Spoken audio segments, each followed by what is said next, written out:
Welcome to Dontgetrekt.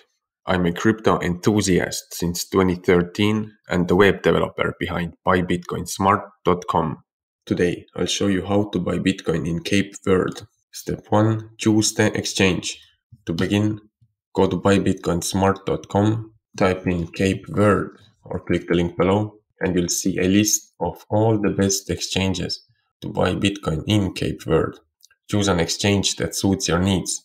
Step 2. Register and KYC. This process involves providing your personal information and verifying your identity. Step 3. Deposit fiat and buy Bitcoin.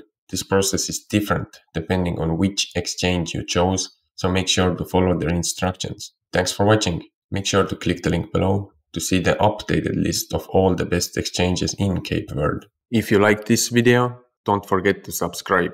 That way, you'll never miss a new video and can continue to learn more about crypto. And if you want to stay up to date on the latest trends in crypto, earn free crypto, airdrops, DeFi, NFTs and more, be sure to join the Dontgetrekt Academy. Link below.